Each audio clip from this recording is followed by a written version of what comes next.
নাবারবার স্বপ্নের মতো দেখতে থাকবো জাহান্নামের দরজাগুলা টাস টাস কইরা খুইলা যাবে, জাহান্নামের আগুনগুলা ধাউ ধাউ করে জ্বলে, জাহান্নামের সাপ বিচ্ছুগুলা তারাইয়া ঘুরাইয়া তাকাইয়া থাকবে।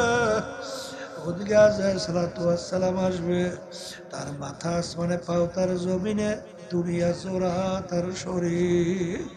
এক হাত মাশরিকে এক হাত মাগরিবে, নীল রঙের দিঘির মতো দুইটা চক্ষু, মারা শরীরের ভিতরে লম্বা লম্বা কালো কালো কতগুলা পশম, প্রত্যেক পশমের গোড়া দিয়ে আগুনের জিব্বা বাইরেতে থাকবে। এই অবস্থা দেখা নাফরমানের রূহ তুদার বের হতে চাবে না। 360টা মাকামের ভিতরে পালাপালি করে। আজাইর সালাতু ওয়াসসালাম ধমক দিয়ে বলে, ওরে খবীর, আসিমুন আমার মাওলার নেয়ামত ভোগ কইরা আমার মাওলার হুকুম মানো নাই। আমার মালিকের হুকুম হয়েছে তোকে ধৈর্য নেওয়ার জন্য। এই কথা বইলে যখন রুটাকে খপ কইরা ধরবে, ধৈর্য যখন টান মারবে, কলিজার রগগুলা সেইরা সেইরা নিয়ে চইরা যাবে। এখন তাকাইয়া দেখো, কোথায় তোমার টাকার গরম, কোথায় তোমার ক্ষমতার গরম, কোথায় তোমার বিল্ডিং, কোথায় তোমার সুন্দর গাড়ি। আজান ফরিদপুর গেছিলাম, বড় এক ধনী মানুষ মারা যাওয়ার পরে ঘরের থেকে ডাক দিয়া বলে তাকে রাত্রে ঘরে রাখা যাবে না। ছোট ছোট বাচ্চারা মরা লাশ দেখলে ভয় পাইবে। বাজার মসজিদের থেকে খাট বের কইরা খাটের ভিতরে উঠাইয়া সারা রাত্র মসজিদের বারান্দায় নিয়ে ফেলাইয়া রাখছে। ওর কষ্ট করা টাকার কামাইয়ের বাড়ি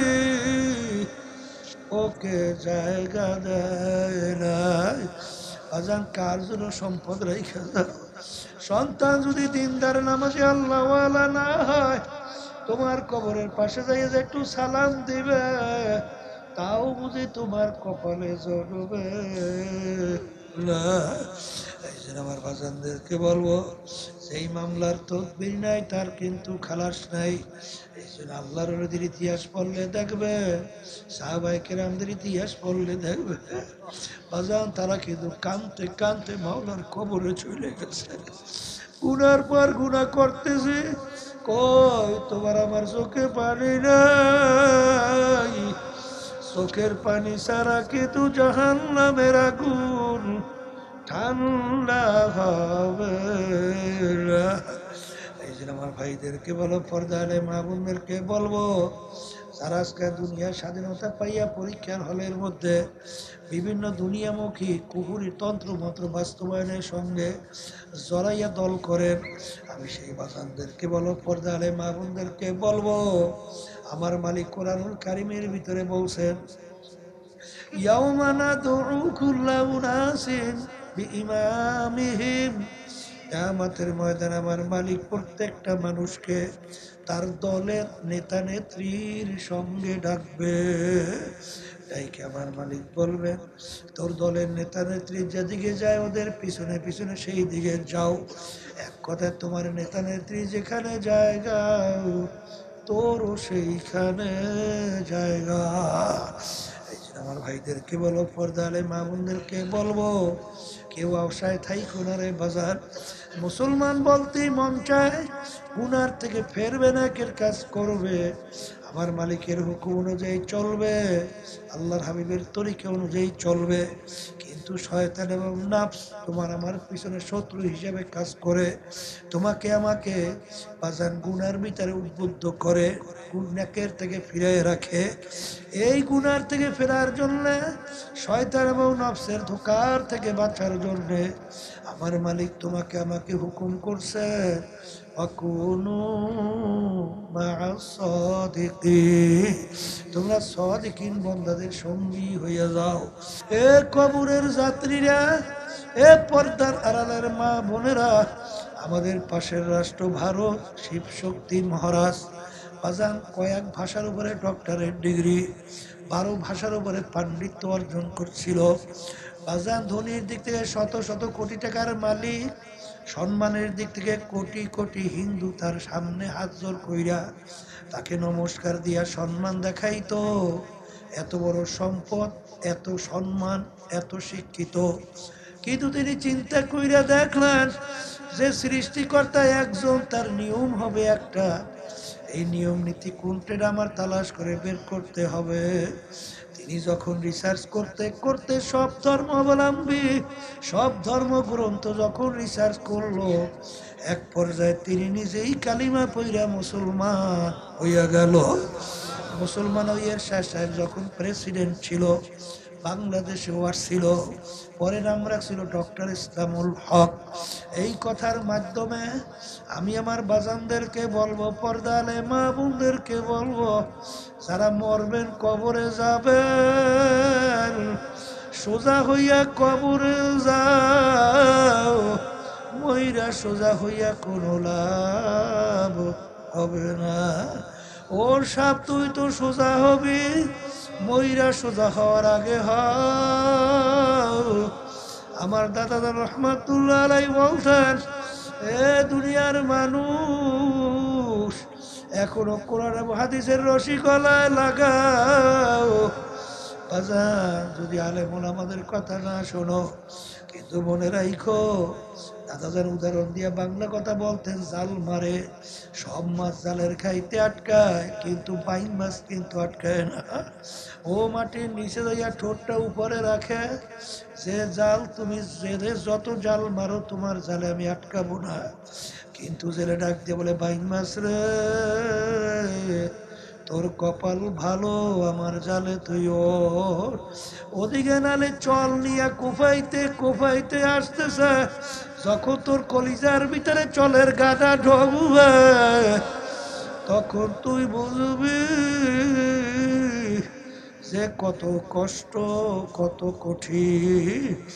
আর এখন ওলামাই কেরামদের কথা মানো, যদি না মানো, আমার মালিকের হুকুম অনুযায়ী, সালাতু আসসালাম মাওলার হুকুম অনুযায়ী তোমার পিছনে হাত পাইতে দাঁড়াইয়া আছে। আরে যদি মালিকের হুকুম না মাইনা, যদি বিস্তার ভিতরে পেট খাড়া মৌতের বিছানায় ভাসাও, আমার মালিক বলবে, আজরাইল, বন্দা বান্দি আমি বড় শখ কইরা বানাইছিলাম, ওরা আমার হুকুম, আমার নবীর তরিকা অনুযায়ী চলবে। আমি ওদের জন্য এমন মেহমানখানা বানাইছি, সেই মেহমানখানা একবার যদি ঢোকে আর কোনোদিন বের করা হবে না। ওই বেশ তো কেমন সুন্দর, কেমন শান্তির জায়গা। আল্লাহর হাবিব বলেন, কেউ কোনোদিন দেখে নাই চোখে, কেউ কোনোদিন কানেও শোনে নাই, পরিকল্পনাও হয় নাই, তার চেয়েও সুন্দর। কিন্তু আজরাইল আমার সমস্ত নেয়ামত ভোগ করলো, স্বাধীনতা পাইয়া ধরাকে সরাজ্ঞান মনে করে নাই, যা মনে করে তা করছে। আমি স্বাধীনতার ভিতরে কিছু করব না। পরীক্ষার হলের মধ্যে ছাত্রছাত্রী পরীক্ষা দেয় 3 ঘন্টার জন্য, স্বাধীনতা, যা মনে করে তা লাগবে, বাধা দেওয়ার কোনো আইন নাই। তাইলে আর পরীক্ষার হল থাকে না। আমার মালিক তোমাকে আমাকে দুনিয়ায় পাঠাইলো, পাঠাই আমার মালিক ঘোষণা করলেন, আমহিল হুম রুয়াইদা, তোমাদেরকে আমি স্বাধীনতা দান করলাম, ঢিল দিলাম কেন? লিয়াবলুয়াকুম আইয়ুকুম আহসানু আমালা, পরীক্ষা নেওয়ার জন্য। কে আমার হুকুম অনুযায়ী চলো, কে আমার হুকুমের বিরুদ্ধাচারণ করো। যদি আমার হুকুমের বিরুদ্ধাচারণ করো, তুমি তাকাইয়া দেখো, আমি ফেরাউনকেও কিছু বলি নাই, নমরুদকেও কিছু বলি নাই, সাদ্দাতকেও কিছু বলি নাই, তোকেও আমি কিছুই বলবো না। কিন্তু মনে রাখি, যদি মৌতের বিছানায় পেটখানা ভাসাও, আজরাইল সালাতু আসসালামকে মালিক বলবে, আজরাইল, নাফরমান আমার সমস্ত নেয়ামত ভোগ কইরা আমার হুকুম মানে নাই, ওকে জাহান্নাম না দেখাইয়া মৌত করিও। আল্লাহ পাক রব্বুল আলামিনের দরবারে লাখো কোটি শুকরিয়া আদায় করতেছি। মহান রব্বুল আলামিন ফিতনা ফাসাদের যুগে এই ঠান্ডার মধ্যেও কষ্ট স্বীকার করে দুনিয়ার সমস্ত কাজ থেকে বিরত রেখে বেহেশতের বাগানের মধ্যে আমাদেরকে আসার বসার তিনি আলোচনা করার শোনার তৌফিক আল্লাহ দান করছেন। শুকরিয়া তান সবাই বলি আলহামদুলিল্লাহ। লাইন শাকারতুম লাযীদান্নাকুম ওয়া লাইন কাফারতুম ইন্না আযাবী লাশাদীদ। আল্লাহ রাব্বুল আলামিন বলছেন, হে আমার বান্দা বান্দীরা, আমার পক্ষ থেকে নেয়ামত যখন পাবা শুকরিয়া আদায় করবা। শুকরিয়া যদি আদায় করো নেয়ামত আরো বাড়ায় দেবে। নেয়ামত পাওয়ার পরে শুকরিয়া আদায় যদি না করো নেয়ামত তো বাড়ানো হবেই না, বরঞ্চ শক্ত আযাব তোমাদের উপরে চাপাই দেওয়া হবে। নাউজ। আব্বাজান দাদাজান চরবনের জমিনে ঘুমায় আছে। আমার আব্বাজান বলতেন দিনী মাহফিলে প্রথম থেকে শেষ পর্যন্ত থেকে বাড়ি বিদায় হয়ে চলে গেলে আমল নামার মধ্যে কম পক্ষে হলো 50 লক্ষ নেকি, এর কম জমা হতেই পারে না। নিয়াত যাদের সহি, আল্লাহকে রাজি খুশির উদ্দেশ্যে যারা আসছে, রব্বুল আলামিন লক্ষ লক্ষ নেকি আমল নামায় দান করবে। এত নেকি পাওয়া যাবে জানার পরেও আশেপাশে অনেক লোক এখনো আছে। সুযোগ ছিল, ইচ্ছা করলে মাহফিলে আসতে পারত। না আসার কারণ হিসাবে আব্বাজান রহমাতুল্লাহি আলাইহি বলতেন বুঝের অভাব, আর এই বুঝের জন্যই মাহফিলের ব্যবস্থা। এখন যারা মানুষ তারা কিন্তু বুঝবে, সেই অনুযায়ী নিজের জীবনকে গঠন করবে। আর মানুষের সুরাতে যারা পশু, আবু জাহাল উতবা সাহেব আবু লাহাব মার্কা, বুঝবেও না, সেই অনুযায়ী নিজের জীবন গঠন করবেও না। কথা ঠিক কিনা? বলছিলাম বুঝবে মানুষ, তাহলে বোঝা গেল মানুষের সুরাত হইলেই মূলত মানুষ হওয়া যায় না। কথা ঠিক কিনা? কবি এক কথায় বুঝাতে যাইয়া বলছিলেন গরবা সুরাত আদমে সাবুদে আহমাদু বুদ জেহলাম এ সাবুদে। আল্লাহ রাসূল সাল্লাল্লাহু আলাইহি ওয়াসাল্লামকে দেখতে, আবু জাহালকে দেখতে, হাতের দিক থেকে পায়ের দিক থেকে অঙ্গ কোনো প্রত্যঙ্গে পার্থক্য ছিল? আল্লাহর হাবিবের চক্ষু মোবারক দুইটা ছিল, আবু জাহেলের চক্ষু দুইটা। হাত ছিল আল্লাহর হাবিবের দুইটা, আবু জাহালের হাত দুইটা। পায়ের দিক থেকে সমান না ব্যতিক্রম? তাহলে এক কথায় সমস্ত অঙ্গ প্রত্যঙ্গ আল্লাহর হাবিবের সাল্লাল্লাহু আলাইহি ওয়াসাল্লামের বাহ্যিক, যাহা কিছু আবু জাহেলের হুয়া ওইটাই ছিল। কিন্তু আল্লাহ রাসূল সাল্লাল্লাহু আলাইহি ওয়াসাল্লামের নাম শুনলে দুরূদ শরীফ পড়া ওয়াজিব হয়। কি হয়? না পড়লে গুনাহ হয়। আর আবু জাহালের নাম শুনলে আমাদের জবান থেকে ঘৃণার সূচক শব্দ বের হয়, লানাতুল্লাহি আলাইহি। আল্লাহর গজব বরাবরে পড়ছে আরো গজব। কথা ঠিক কিনা? আপনাদের সমাজের মধ্যে এক শ্রেণীর মানুষ, তাদের আচার আচরণ ব্যবহার আমল আখলাক এত ভালো, মানুষ তার ব্যাপারে মন্তব্য করে লোকটার চরিত্র ফেরেশতার মতো। কি আছে না নাই? আবার এক শ্রেণীর মানুষ, তার আচার আচরণ ব্যবহার আমল আখলাক চরিত্র এত খারাপ, মানুষ মন্তব্য করে লোকটার চরিত্র কুত্তার চেয়েও খারাপ। আচ্ছা বলেন তো, যার ব্যাপারে বলছে লোকটার চরিত্র ফেরেশতার মতো, আর যার ব্যাপারে বলছে কুত্তার চেয়েও খারাপ, অঙ্গ প্রত্যঙ্গে হাতের দিক থেকে পায়ের দিক থেকে চোখের দিক থেকে কি পার্থক্য বলেন না? যার কথা বলছে ফেরেশতার মতো, তার চক্ষু কয়টা?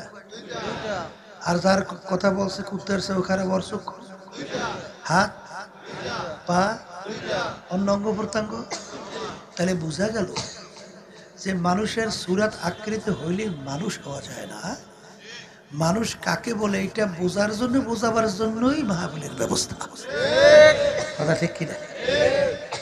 আল্লাহ রাসূল সাল্লাল্লাহু আলাইহি ওয়াসাল্লাম বলেন, আলা ওয়া ইন্না ফিল জাসাদি মুদগাহ ইযা সালুহা সালুহাল জাসাদু কুল্লুহু ওয়া ইযা ফাসাদাত ফাসাদাল জাসাদু কুল্লুহু আলা ওয়া হিয়াল কলব। আল্লাহ রাসূল সাল্লাল্লাহু আলাইহি ওয়াসাল্লাম বলছেন, প্রত্যেকটা মানুষের ভিতরে আল্লাহ রাব্বুল আলামিন একটা গোশতের টুকরা দান করছে। কি টুকরা? ওই গোশতের টুকরা যার ভালো হয়ে যায়, এক পর্যায়ে ওই মানুষটা ফেরেশতার চেয়েও সম্মানিত। আর ওই গোশতের টুকরা খারাপ হতে হতে এক পর্যায়ে মানুষটা কুত্তা, শিয়াল, শুয়ারের চেয়েও খারাপ হয়ে যায়। আমি বলি নাই, আল্লাহ বলছেন, শুনাইতেছি। কথা ঠিক না বেঠি? তাহলে গোশতের টুকরার নাম হলো কলব। গোশতের টুকরার নাম কি? তাহলে এখন মুখস্থ রাখা লাগবে। বলেন, যার কলব ভালো, বলেন সে ভালো মানুষ। বলেন, যার কলব খারাপ, সে খারাপ মানুষ। এখনই বুঝবেন। এই ওমর ফারুক রাদিয়াল্লাহু তাআলা প্রথম অবস্থায় কাফেরদের অন্তর্ভুক্ত ছিল না? কথা বলেন। আল্লাহ রাসূল সাল্লাল্লাহু আলাইহি ওয়াসাল্লামকে কতল করার জন্য 100 লাল উট পুরস্কার পাবে। নাউজ। তরবারি বের করে আল্লাহর হাবিব কতল করে রওনা করছে না? কথা বলেন। অল্প সময়ের ব্যবধানে এমন পরিবর্তন আল্লাহ কলবে ঘটাই দিয়েছে। ওই তরবারি নিয়েই তিনি সর্বপ্রথম ইসলামের পক্ষে আল্লাহর হাবিব সাল্লাল্লাহু আলাইহি ওয়াসাল্লাম সহ রাজপথে প্রকাশ্যে নারায়ে তাকবীর আল্লাহু আকবার স্লোগান দিয়ে রাজপথে নামছিল। কথা ঠিক? আমি যদি জিজ্ঞেস করি, একটু আগে ওমর রাদিয়াল্লাহু তাআলা কান ছিল দুইটা, হাত ছিল দুইটা, চক্ষু ছিল দুইটা, এখন ইসলামের পক্ষে যখন নামলো, এখন চক্ষু হয়েছে 4টা, এই হাত কি 5টা, পাও কি একই না ভিন্ন? তাহলে কি পরিবর্তন? কলবের পরিবর্তন হয়ে গেছে। কথা ঠিক না বেটি? তাহলে কলবের উপরে ভিত্তি করে মানুষের সম্মান বাড়ে এবং কমে। কথা ঠিক? আর এই কলবের উপরে ভিত্তি করে তার জন্য জাহান্নাম বেহেশত। কথা বুঝেন? কারণ আল্লাহ রাব্বুল আলামিন কোরআনুল কারীমের ভিতরে বেহেশতে যাওয়ার ব্যাপারে শর্ত লাগাইছেন না? কি শর্ত? ইল্লা মান আতাল্লাহা বিকলবিন সালিম। কে বলছে? আল্লাহ কি বলছে? ভালো সুস্থ পরিচ্ছন্ন কলব ছাড়া আমার পবিত্র জায়গা বেহেশতের মধ্যে হবে না। আসতে কয়, তাহলে কলব ভালো করা লাগবে। আসতে বলেন, লাগবে। এখন বাজানদেরকে বলবো, পর্দালে মা বোনে যারা শুনতেছে, কলব যাদের ভালো, তারা কিন্তু আলেম ওলামারা যে দিন কোরআন এবং হাদিস থেকে আলোচনা করে এটা বুঝবে এবং সেই অনুযায়ী চলবে। আর যার আবু জাহাল মার্কা কলব, ও বুঝবেও না, সেই অনুযায়ী চলবেও না। ঠিক না? কলব ভালো খারাপ কিছু হয়। কলবের উল্লেখযোগ্য 10টা রোগ আছে। কয়টা রোগ? এই রোগগুলো কলব থেকে দূর করা লাগবে, তাহলে কলব ভালো হয়ে যাবে। কয়টা রোগ? মুখস্থ একটার নাম তাকাব্বুর। একের বাংলায় মুখস্থ রেখেন, আমি ভালো, আমি বড়। আমি ভালো, বলেন আমি বড়। যেটাকে আনানিয়াত বলা হয়, তাকাব্বুরি। ওই যে শোনেন না বাংলায় কি কয়? অহংকার। বলা আছে না নাই? যে আমি পীরের দিক থেকে বড়, আমি মুফতির দিক থেকে বড়, আমি ইমাম খতিবের দিক থেকে বড়, আমি ওয়াইজিনের দিক থেকে বড়, আমি চেয়ারম্যান, মেম্বার, এমপি, মিনিস্টার ক্ষমতার দিক থেকে বড়, সম্মানের দিক থেকে বড়, টাকার দিক থেকে বড়, বংশের দিক থেকে বড়, সম্পদের দিক থেকে বড়, শিক্ষার দিক থেকে বড়। যার ভিতরে যাররা পরিমাণ বুড়ি থাকবে। কি পরিমাণ? এই আল্লাহ রাসূল বলেন, বেহেশতের ঘেরানো হবে না। কিসের ঘেরান? এক হাদিসের ভিতরে আল্লাহ রাসূল সাল্লাল্লাহু আলাইহি ওয়াসাল্লাম বলে, বেহেশতের ঘেরান 500 বছর রাস্তার দূর থেকে পাওয়া যাবে।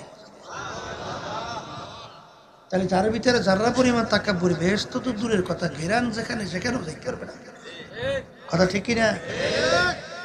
আমি বড়, আমি ভালো, এটা মোড়ে আল্লাহ এই তাকাব্বুরি সহ্যই করতে পারে না। আল কেবরু রিদাই। তাকাব্বুরি হলো আমার মালিকের খাস পোশাক, খাস চরিত্র। যেমন উদাহরণ দেখবেন, এই আল্লাহর বান্দারা বুঝার জন্য গ্রামে একটা কথা আছে, সত্য মিথ্যে দরকার নাই, নসিহত, বুঝলেন না? বড় বাঘের নাম শুনছেন একটা royal Bengal tiger. Royal Bengal, royal Bengal tiger বিরাট বাঘ। আবার একটা বাঘের নাম শুনছেন চিতাবাঘ, মাইজা। কোন বাঘ? মাইজা বাঘ। আর একটা হইল পাতিশ্রিকা। তিনটে একাত্রিত হয়েছে, তিনজনে একাত্রিত হইয়া শিকারও করছে। শিকার পাইছে ও তিনটা। কয়টা? একটা গাধা, আর একটা হরিণ, আর একটা খরগোশ। এই গোশের ভিতরে কোন গোশ মজা? হরিণের গোশ না? এখন বড় বাঘ বলতে আছে চিতাবাঘকে বন্টন কর। একসঙ্গে তো শিকার টিকে করিয়ে আসলাম, এখন বন্টন করা লাগবে না, ভাগ কর। এখন চিতাবাঘ চিন্তা করে গোশের ভিতরে মজার গোশ হইল হরিণের গোশ, ওইটা আমার ভাগে কিভাবে রাখা যায়, এই কৌশল বের করতে হবে। এখন কৌশল বেরও করছে। কি কৌশল? মহারাজ, শরীর অনুযায়ী বন্টন। বুঝেন নাই কথাটা?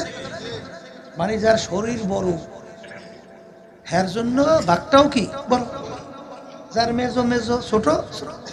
তাই গাদাটা হইছে বড়, ওইটা আমনের ভাগে। আর হরিণটা হইল মেজো, আমার শরীরও মেজো, ওইটা আমার ভাগ। আর পাতিচিকা ছোট, খরগোশ কি ওটা ওর ভাগে। এই বন্টনে বাঘ খুব খুশি হয়েছে না? আপনারা যখন খুশি হয় না, মেজাজ গরম, পায়ের রক্ত মাথায়। ওরে খবিস, তোর এত বড় সাহস, তুই আমাকে হরিণ গোশ না খাই তুই খাবি? তাই খাওয়াবো, জনম খাওয়া। এই কই এমন থাবা মারছে, তা বাঘের থাবা বুঝত। চিতা বাঘের চোখটু বাইরিয়ে গেছে, এখন থর থর করে কাঁপতেছে। এখন বলতে আছে পাতিশ্রিকালকে বন্টন কর। পাতিশ্রিকাল চিন্তা করছে এক থাবায় চোখ বেরিয়ে গেছে, যদি আবার বেকায়দা করি আমার রুহই তো বেরোয়। এখন বন্টন করে, মহারাজ আপনার জন্য ভোরের নাস্তা হলো খরগোশ, আপনার জন্য দুপুরের খানা হইল হরিণ, আর আপনার রাত্রের খানার জন্য গাধা। তা তেনোটা কার বাগে? তেনোটা মহারাজের বাগে। মহারাজ খুশি নেবে, খুশি শেষ নাই। বলতেছে এত সুন্দর ভাগ তোর শিখাইল কে? এটা বলে মহারাজ থাবায় শিখিয়েছে। জোরাইছেন কিতে শিখাইছে? এখন মহারাজ খুশিতে বাপ্পা বলতেছে, তুই যখন আমার বরত্ব প্রকাশ করলি, যা তোর উপরে আমি খুশি হয়ে গেছি, আমার কিচ্ছু লাগবে না, সব তোরে দিয়ে দিলাম, যা। তা আমার মালিক আল্লাহু আকবার, সর্বদিক থেকে বড়। যেই আল্লাহর বান্দাবান্দি সর্বক্ষেত্রে আল্লাহকে বড় হিসেবে প্রমাণ করতে পারবে, আমার মালিক সেই বান্দাবান্দির উপরে খুশি হবে। শুধু তাই না, তাই না করতে কোলে জায়গা দিয়ে দেবে। ঠিক না?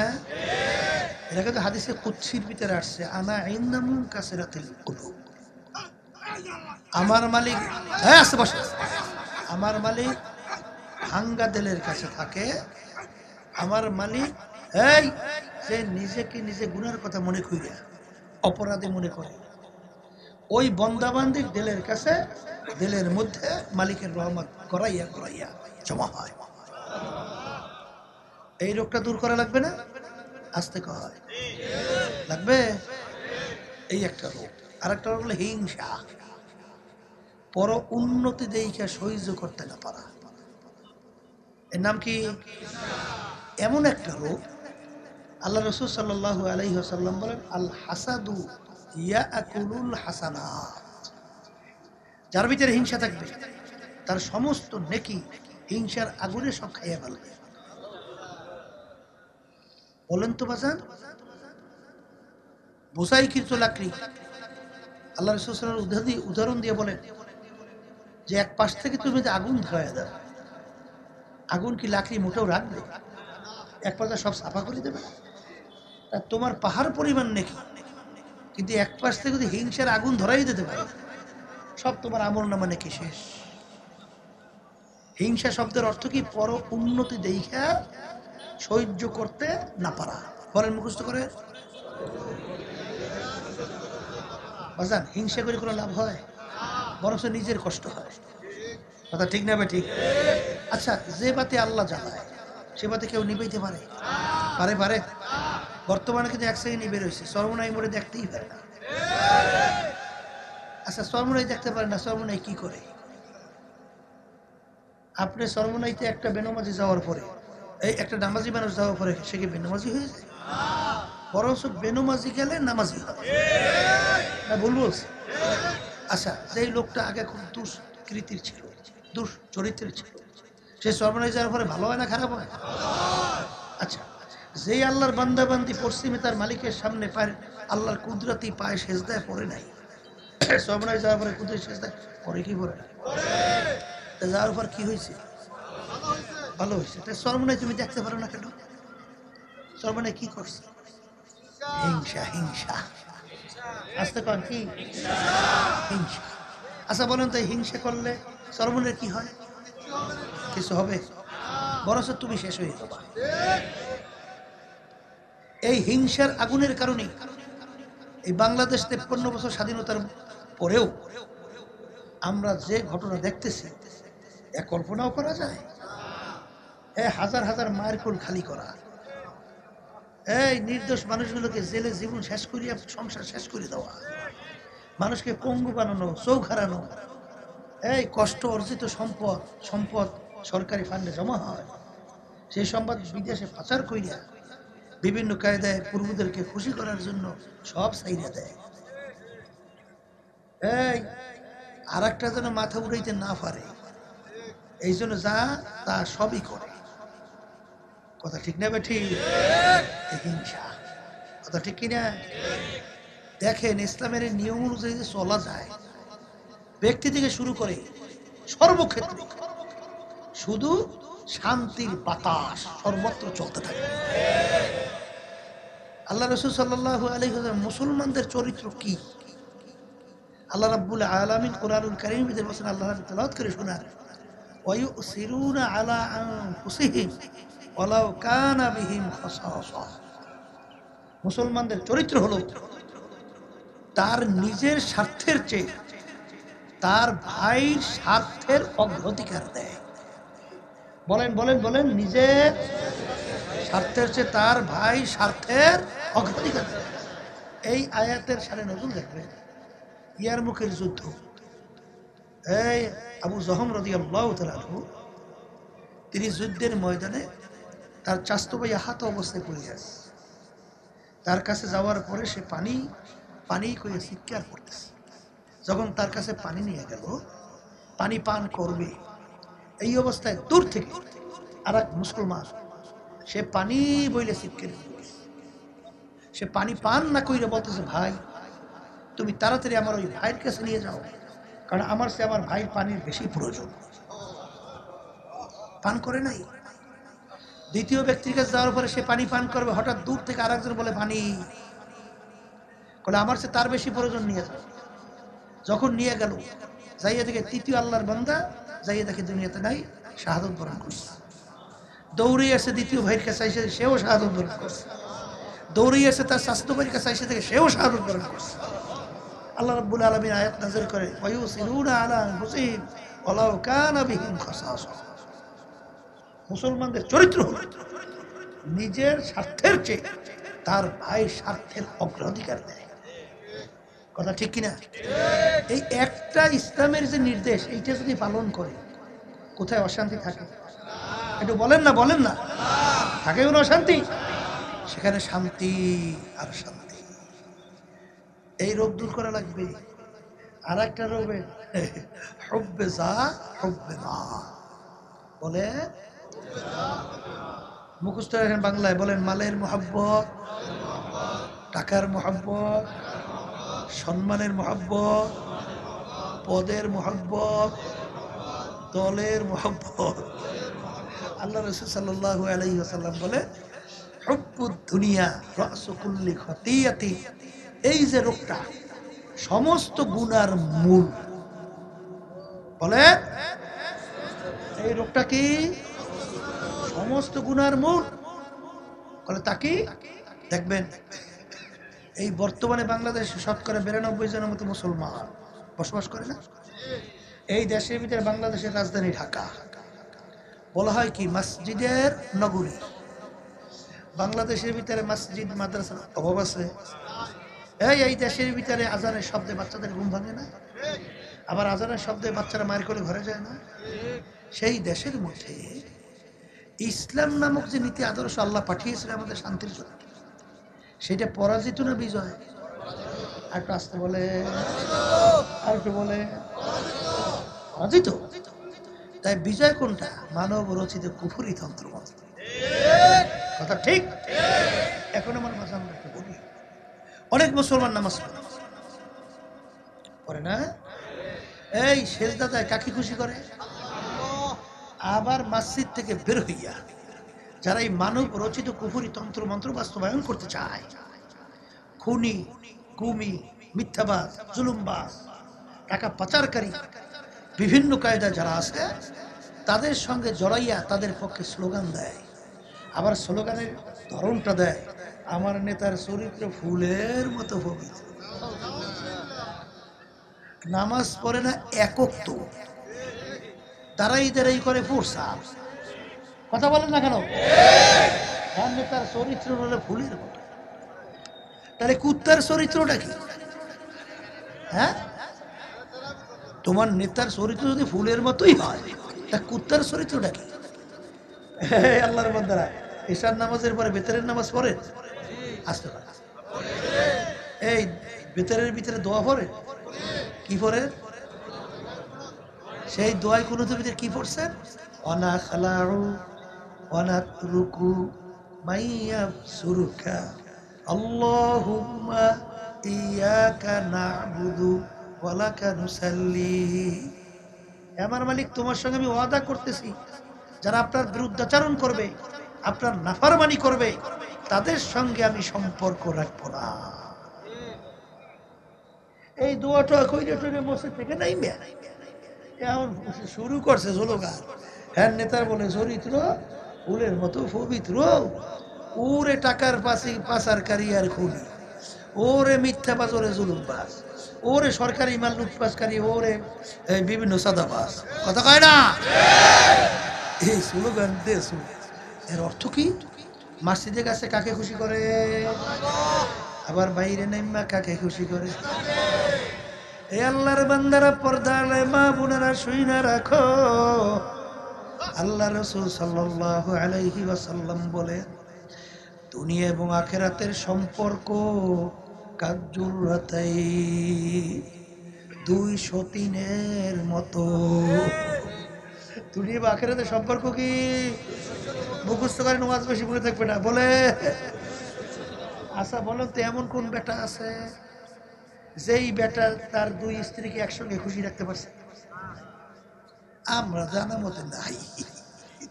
আপনাদের আছে কিনা জানি না, আছে? আবার পুরুষ তো দুই স্ত্রী, সবাই তো এক কায়দে ভালোবাসতেও মুসিবত না। এরপরে একজনের পাক শাক খুব ভালো, এবং পাক শাক তো তারটা খুব পছন্দ করে খায়। আর একজনে চিন্তা করছে যে ওর পাক শাক এত পছন্দ করে, খাওয়া ভালো কায়দা মতো, বলছেন আমার বরিশালিয়া খাওয়াবো কায়দা মতো। তো ও তো পাক চড়াইছে ঠিক মতো, ফাঁকে যাইয়া ওই দ্বিতীয় যে কতগুলো নুন তরকারির মধ্যে দিয়ে সরে গেছে, বুঝছেন? এখন খাইতে বসে, এখন তো নুনের কাটা এমন মুখে দিলে মুখ জিভে পড়িয়ে যাওয়ার পালা। এখন বলছে ঘটনা কোন জায়গায় হয়েছে, বুঝলেন নাই? এখন বলে আজকে তরকারি এত সুস্বাদু হয়েছে, এখনো শেষ নাই। তখন সেই নুন দেশে দৌড়িয়েছে, আজ খুব সুন্দর হয়েছে বলে। হ, তাই খাইতে ভালো করিয়া, যদি একটু নুন না দিতাম তাহলে ভালো করিয়া খাইতে।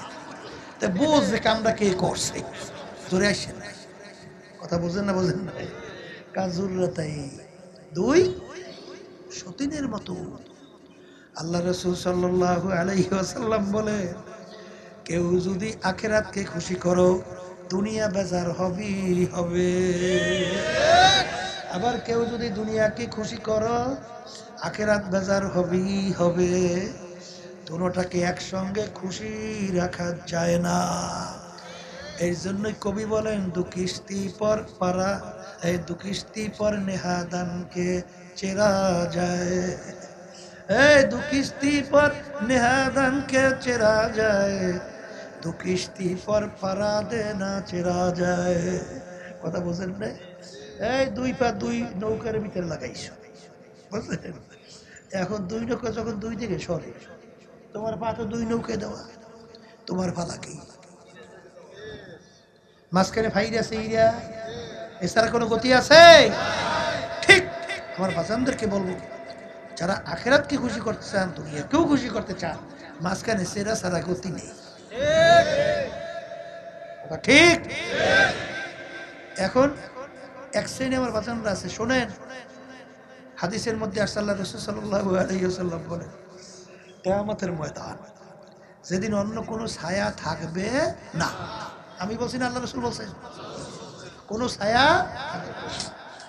সেদিন একমাত্র আল্লাহ রাব্বুল আলামিনের স্পেশাল আরশের ছায়া ছাড়া অন্য কোনো ছায়া থাকবে না। আচ্ছা, সেদিন আল্লাহ রাসূল সাল্লাল্লাহু আলাইহি ওয়াসাল্লাম বলেন, 3-7 প্রকার লোকদেরকে, কয় প্রকার? আল্লাহ রাব্বুল আলামিন ডাইকা ডাইকা তার স্পেশাল আরশে ছায়া দান করবে। কয় প্রকার? এর ভিতরে এক প্রকার ওই আল্লাহর বান্দা বান্দি, হুব্বু ফিল্লাহ বুগযু ফিল্লাহ। এই মুখস্থ রাখেন, ওয়াজ বেশি মনে থাকবে না। যারা দুনিয়া থাকা অবস্থায় সম্পর্ক মোহাব্বত রাখবেও আল্লাহর রাজি খুশির জন্যে, এবং সম্পর্ক ছাড়বেও আল্লাহর রাজি খুশির জন্যে। বলেন, সম্পর্ক রাখবেও কার খুশির জন্যে? ছাড়বেও। এই প্রকার লোকদেরকে আল্লাহ ডাইকে তারা আরশে ছায়া দান করবে। হুব্বুদ দুনিয়া রাসুকুল্লি খতিয়াতি। যেই কথা বলতে চাইছিলাম যে হুব্বু ফিল্লাহ বুগযু ফিল্লাহ, মোহাব্বত রাখবে কার জন্যে? মোহাব্বত ছাড়বেও কার জন্যে?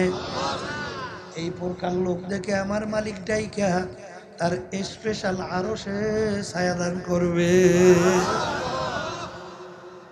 এ কবরের যাত্রীরা, আল্লাহর বান্দারা, পর্দার আড়ালের মা বোনেরা, কিয়ামতের ময়দানে যেদিন কোনো ছায়া থাকবে না, একমাত্র আমার মালিকের আরশের ছায়া।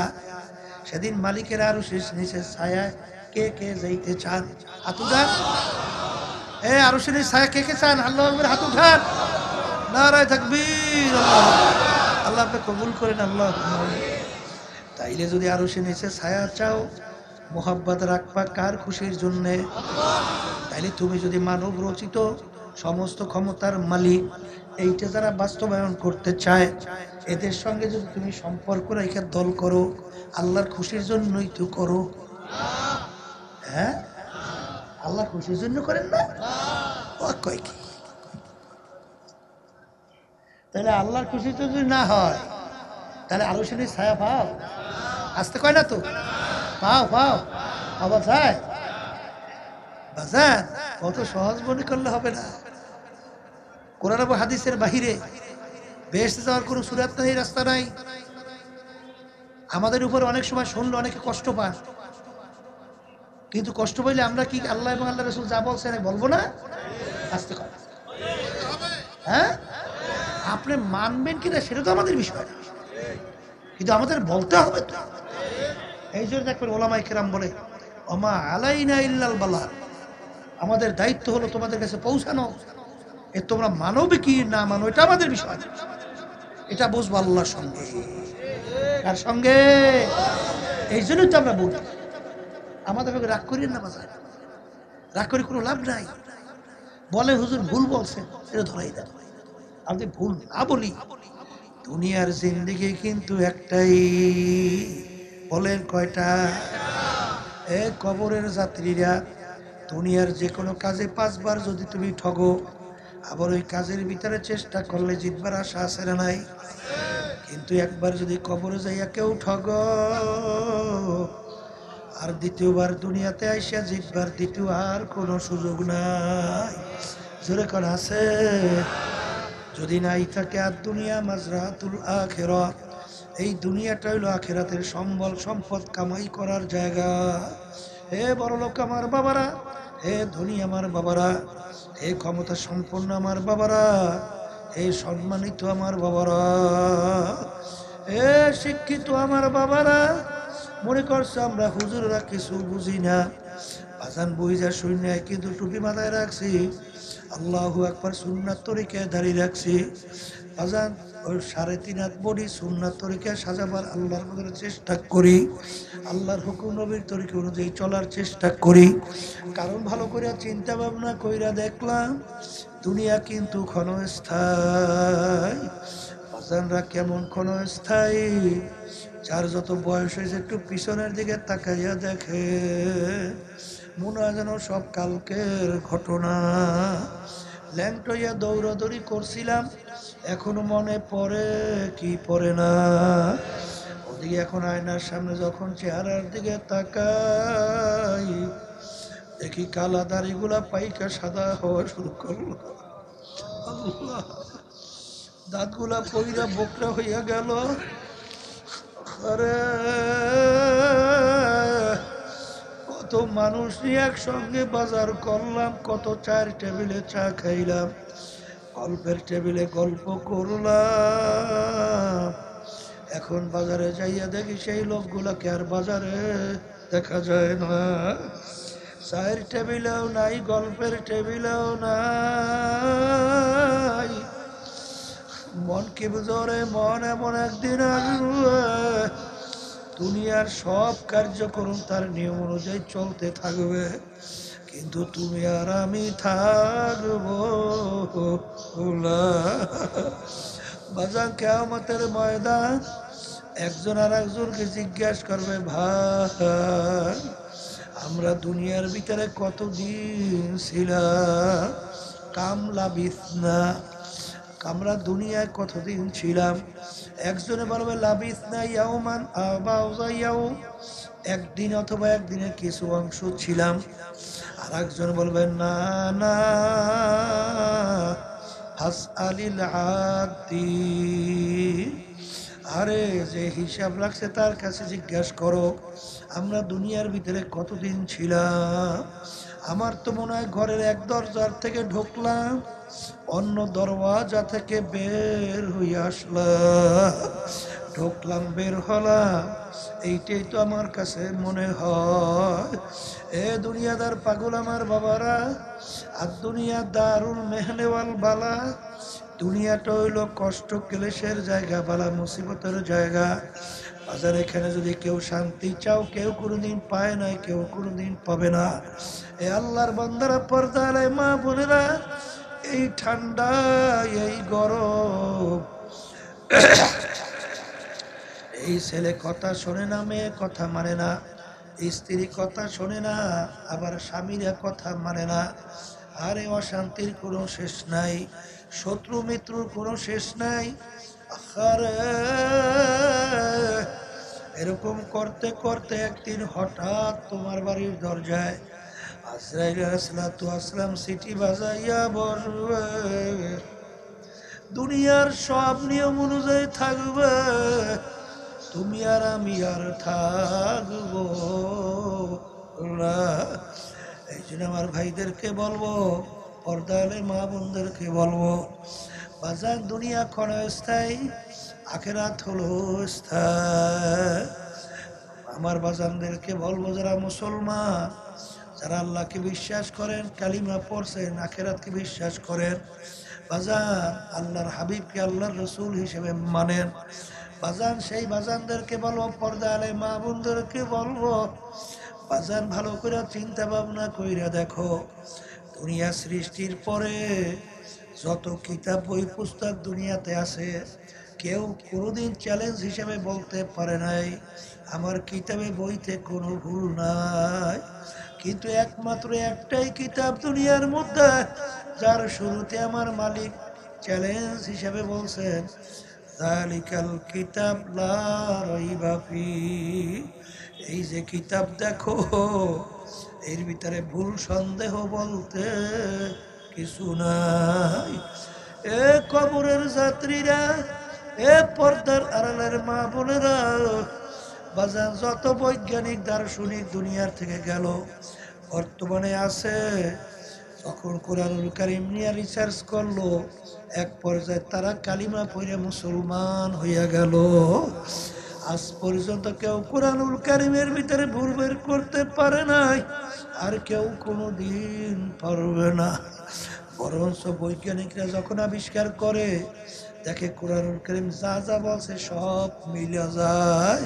কিছুদিন আগে আমেরিকার এক বড় শিক্ষিত পণ্ডিত মহিলা, সে সূরা নামল নিয়ে যখন রিসার্চ করলো, দেখে কোরআনুল কারীমের ভিতরে মৌমাছি সম্পর্কে ওই সূরায় আল্লাহ যা যা বলছেন পুরাপুরি 100% সব মিলে গেছে। তখন তিনি কালিমা পড়ে মুসলমান হইয়া গেল। বাজার কয়েক বছর পূর্বে আমেরিকার একজন খ্রিস্টানদের বড় ধর্মযাজক, পাদ্রী বলা হয়, তিনি যখন রিসার্চ করলেন, কিছুদিন আগে তিনিও কালিমা পড়ে মুসলমান হইয়া গেল। এ কবরের যাত্রীরা, এ পর্দার আড়ালের মা বোনেরা, আমাদের পাশের রাষ্ট্র ভারত, শিব শক্তি মহারাজ বাজান কয়েক ভাষার উপরে ডক্টরেট ডিগ্রি, 12 ভাষার উপরে পাণ্ডিত্য অর্জন করছিল। বাজান ধনির দিক থেকে শত শত কোটি টাকার মালিক, সম্মানের দিক থেকে কোটি কোটি হিন্দু তার সামনে হাত জোর কইরা তাকে নমস্কার দিয়া সম্মান দেখাইতো। এত বড় সম্পদ, এত সম্মান, এত শিক্ষিত, কিন্তু তিনি চিন্তা কইরা দেখলেন যে সৃষ্টিকর্তা একজন, তার নিয়ম হবে একটা। এই নিয়ম নীতি কোনটা আমার তালাশ করে বের করতে হবে। তিনি যখন রিসার্চ করতে করতে সব ধর্মাবলম্বী, সব ধর্মগ্রন্থ যখন রিসার্চ করলো, এক পর্যায়ে তিনি নিজেই কালিমা পইরা মুসলমান হইয়া গেল। মুসলমান হইয়া শাহ সাহেব যখন প্রেসিডেন্ট ছিল, বাংলাদেশে আসছিল, পরে নাম রাখছিল ডক্টর ইসলামুল হক। এই কথার মাধ্যমে আমি আমার বাজানদেরকে বলবো, পর্দালে মা বোনদেরকে বলবো, যারা মরবেন কবরে যাবেন, সোজা হইয়া কবরে যাও, মইরা সোজা হইয়া কোনো লাভ হবে না। ওর সাপ তুই তো সোজা হবি, মইরা সোজা হওয়ার আগে হও। আমার দাদা রহমাতুল্লাহ আলাইহি বলতেন, এ দুনিয়ার মানুষ এখনো কোরআন এবং হাদিসের রশি গলায় লাগাও। বাজার যদি আলেমুল আমাদের কথা না শোনো, কিন্তু মনে রাখো, দাদাজান উদাহরণ দিয়ে বাংলা কথা বলতেন, জাল মারে, সব মাছ জালের খাইতে আটকায়, কিন্তু বাইন মাছ কিন্তু আটকায় না। ও মাটির নিচে যাইয়া ঠোঁটটা উপরে রাখে, যে জাল তুমি জেলে যত জাল মারো তোমার জালে আমি আটকাবো না। কিন্তু জেলে ডাক দিয়ে বলে, বাইন মাছ রে, তোর কপাল ভালো, আমার জালে তুই ওর। ওদিকে নালে চল নিয়ে কোফাইতে কোফাইতে আসতেছে, যখন তোর কলিজার ভিতরে চলের গাদা ঢোকবে, তখন তুই বুঝবি যে কত কষ্ট, কত কঠিন। আর এখন ওলামায়ে কেরামদের কথা মানো, যদি না মানো, আমার মালিকের হুকুম অনুযায়ী, সালাতু ওয়াস সালাম মাওলার হুকুম অনুযায়ী তোমার পিছনে হাত পাইতে দাঁড়াইয়া আছে। আরে যদি মালিকের হুকুম না মাইনা, যদি বিস্তার ভিতরে পেট খাড়া মৌতের বিছানায় ভাসাও, আমার মালিক বলবে, আজরাইল, বন্দা বান্দি আমি বড় শখ কইরা বানাইছিলাম, ওরা আমার হুকুম, আমার নবীর তরিকা অনুযায়ী চলবে, আমি ওদের জন্য এমন মেহমানখানা বানাইছি, সেই মেহমানখানা একবার যদি ঢোকে আর কোনোদিন বের করা হবে না। ওই বেহেশত কেমন সুন্দর, কেমন শান্তির জায়গা। আল্লাহর হাবিব বলেন, কেউ কোনোদিন দেখে নাই চোখে, কেউ কোনোদিন কানেও শোনে নাই, পরিকল্পনাও হয় নাই, তার চেয়েও সুন্দর। কিন্তু আজরাইল আমার সমস্ত নেয়ামত ভোগ করলো, স্বাধীনতা পাইয়া ধরাকে সরাজ্ঞান মনে করে নাই, যা মনে করে তা করছে। আমি স্বাধীনতার ভিতরে কিছু করব না।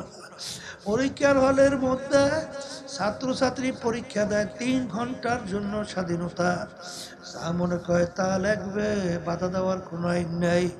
তাইলে আর পরীক্ষার হল থাকে না। আমার মালিক তোমাকে আমাকে দুনিয়ায় পাঠাইলো, পাঠাই আমার মালিক ঘোষণা করলেন আমহিল হুম রুয়াইদা, তোমাদেরকে আমি স্বাধীনতা দান করলাম, ঢিল দিলাম কেন? লিয়াবলুয়াকুম আইয়ুকুম আহসানু আমালা, পরীক্ষা নেওয়ার জন্য। কে আমার হুকুম অনুযায়ী চলো, কে আমার হুকুমের বিরুদ্ধাচারণ করো। যদি আমার হুকুমের বিরুদ্ধাচারণ করো, তুমি তাকাইয়া দেখো, আমি ফেরাউনকেও কিছু বলি নাই, নমরুদকেও কিছু বলি নাই, সাদ্দাতকেও কিছু বলি নাই, তোকেও আমি কিছুই বলবো না।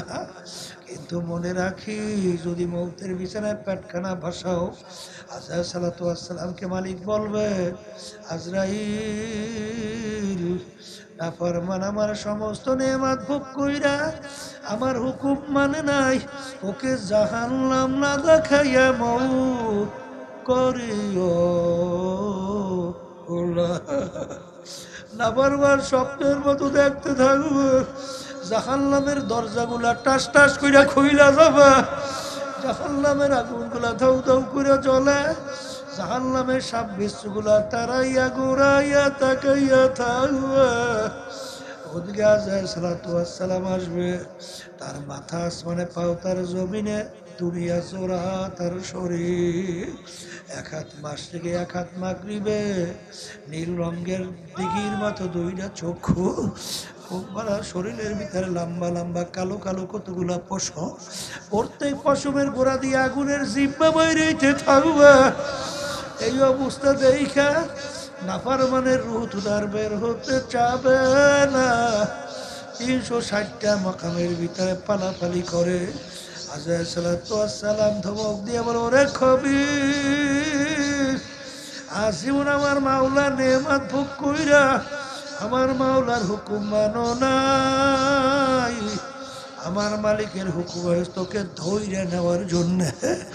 এই কথা বইলে যখন রুটাকে খপ কইরা ধরবে, ধৈর্য যখন টান মারবে, কলিজার রগগুলা সেইরা সেইরা নিয়ে চইরা যাবে।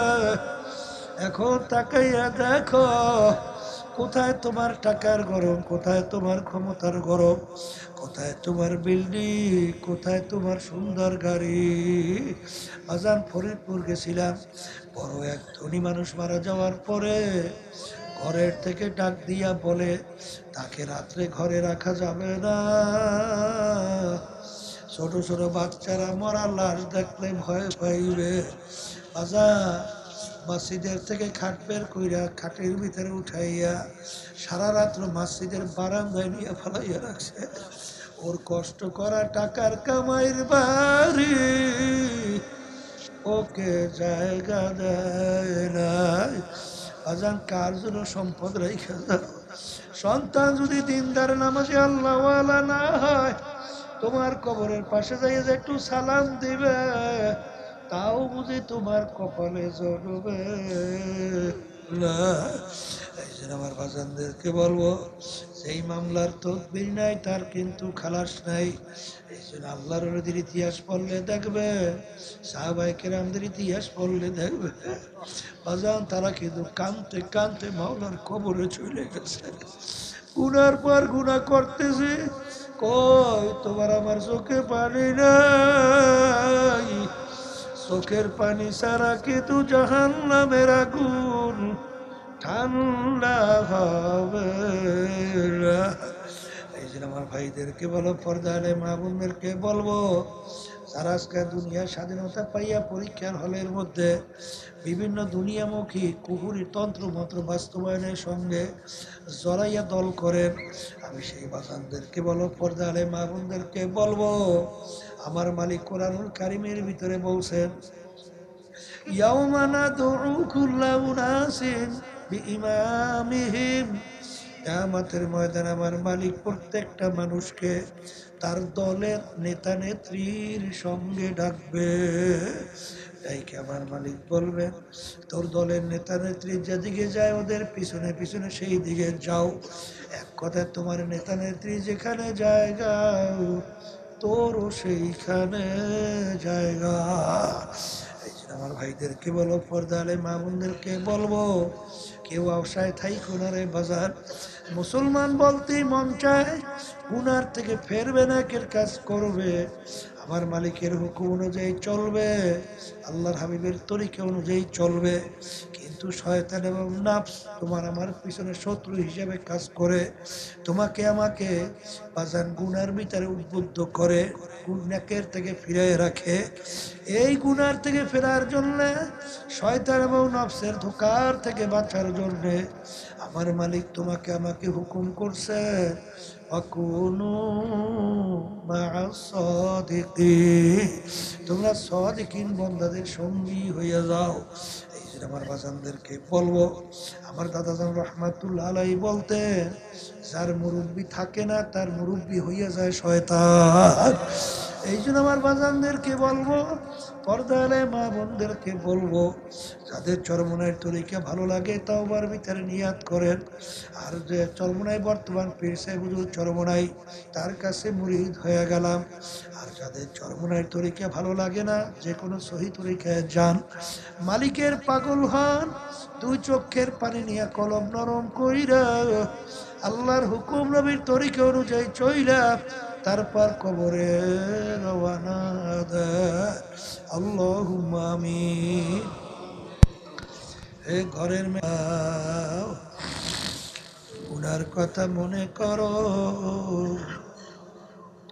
দু চোখের পানি ফেলাও, আমার মালিকের দরবারে কান্দো আর মাপ চাও। যদি কান্না না আসে মনকে বোঝরে মন, একদিনে ঘরের দরজা দিয়ে নতুন বউ হইয়া উঠছিল রে মন। কত মেয়ে লোকে শরবত খাওয়াইলো, কত মেয়ে লোকে বাতাস করলো, আবার এমন একটা দিন আসবে